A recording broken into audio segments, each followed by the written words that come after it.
Pemirsa, penyebaran Sanur menuju Nusa Penida maupun Nusa Lembongan masih tetap buka di tengah pandemi COVID-19.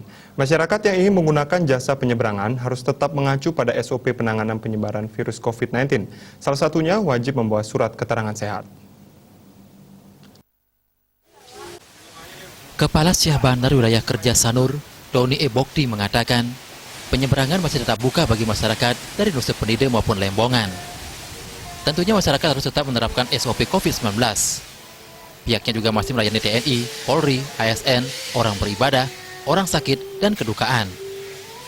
Masyarakat yang ingin menyeberang harus melengkapi diri dengan surat keterangan dari puskesmas yang menyatakan penumpang tersebut dalam keadaan sehat dan bebas dari COVID-19.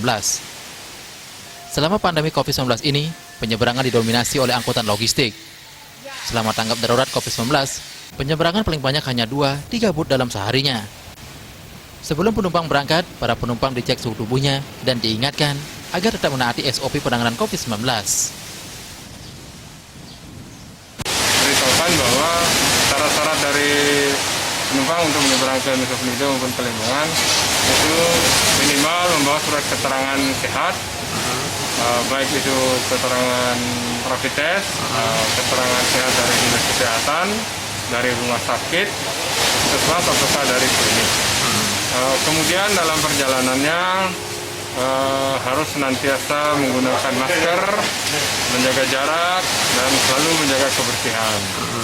Kami juga mengimbau pada operator sebelum keberangkatan kapal harus menyemprotkan desinfektan di kapalnya, dan juga penyusunan penumpang di kapal itu diberikan hanya 50%, misalnya kapasitas 50, dia boleh diisi hanya 25 penumpang, sehingga di kapal bisa menempati tempat duduk dengan jarak yang ditentukan.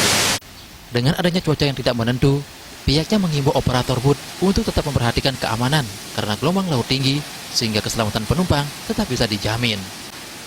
Putu Ratna, Bali TV.